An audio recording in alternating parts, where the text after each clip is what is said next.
როგორ დავიწყოთ ვარჯიში და როგორ მივაღწიოთ სასურველ შედეგს მარტივად. გიყვებით გორელა ახალგაზრდაზე, რომელმაც მიზნის მისაღწევად ბევრი იშრომა და სერტიფიცირებული ფიტნეს ინსტრუქტორი გახდა. რა ასაკიდანაა რეკომენდებული ვარჯიშის დაწყება?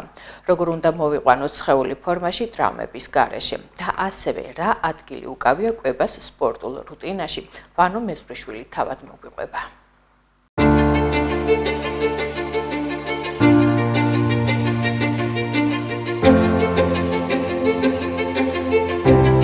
ვარ ვანო მეზვრიშვილი, 32 წლის, ვარ ინსტრუქტორი და ამ სფეროში უკვე 2 წელიწადია ვმუშაობ, არის საპასუხისმგებლო.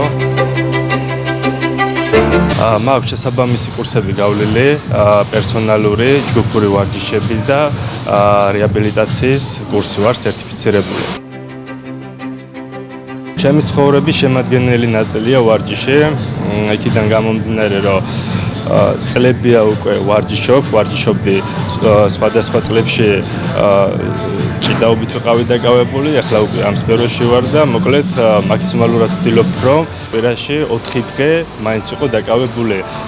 იმის გარდა, რომ ფორმაში ვიმყოფებით, არის კიდე ფაქტორები მენტალურადაც უფრო თვითდაჯერებული ხდები და უფრო აქტიური და აღარ ესე ვთქვათ, აი რაღაც საქმეების გაკეთებაც აღარ გვეზარება. მოკლედ ძალიან კარგია.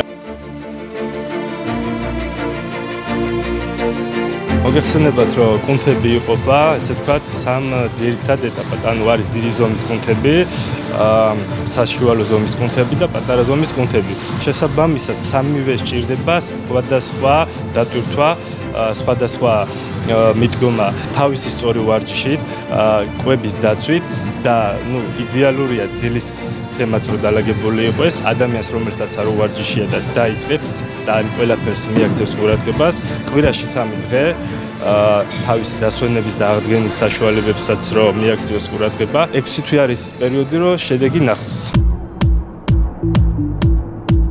როდესაც ადამიანს არ ვარჯიშია და პირველად იწყებს ვარჯიშს, აუცილებელია რომ ტრენერის დახმარების იმედით დაიწყოს, იმიტომ რომ დაახლოებით 2 თვე მაინც ჭირდება, რომ მოვიდეს შესაბამის მდგომარეობაში, მოძლიერდეს წესები, სისხლის ძარღვები, კუნთები შესაბამისი დატვირთვის ქვეშ მოვიდეს და რაც მთავარია მიეჩვიოს სწორ ვარჯიშს.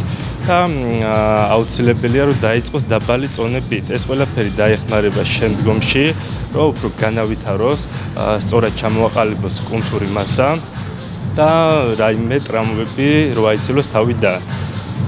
ასევე მნიშვნელოვანია კვებაც, იმიტომ რომ კვების გარეშე ვერ მოხდება კუნთური მასის განვითარება.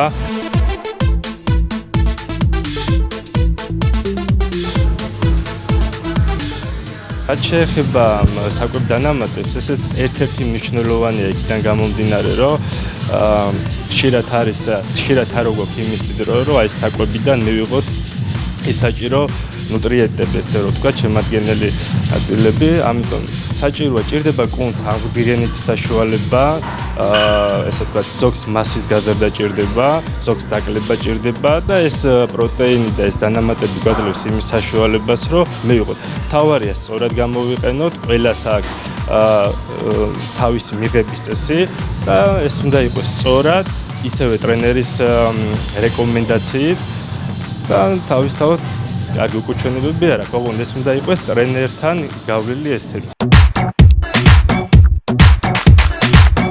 მოზარდაობა, ესე ვთქვათ, მოდის, მაგრამ 16 წლიდან უკვე შეუძლიათ რომ აი აქტიურად დაკავდნენ, მაგრამ მაგ ერთი მომენტი უნდათ მძიმე წონით ვარჯიში. ეს არის ცუდი იქიდან გამომდინარე, რომ მოზარდია, შესაბამისად სახსრები არ არის მაინც და მაინც ისე გამაგრებული, ამიტომ მინიმალური წონებით და აქაც ინსტრუქტორის დახმარებით. ინსტრუქტორის დახმარების გარეშე მე ურჩევდი მოზარდს, რომ არ გაეკეთებინა განსაკუთრებით წონით, მძიმე წონით ვარჯიშები. მნიშვნელოვანია იქიდან გამომდინარე ვარჯიში, რომ იმ ყველაფერთან რაც ვისაუბრეთ, ხო, დამატებით უფრო ენერგიულად უფრო სხვანაირად, უფრო თვითდაჯერებულად უყურებთ მე ყველაფერს და აღარ გვეზარება დანარჩენი უკვე საქმეების გაკეთება და ურჩევდი რომ მოკლედ დაკავებულიყვნენ სპორტით. თუ დარბაზში გადაწყვეტენ სიარულს, აუცილებლივ გაიარონ 2-3 თვე მაინც ტრენერთან, რომ ის ტრავმები, ის ზედმეტი დაჭიმულობა და სხვადასხვა გართულებებს რო არ წააგდნენ.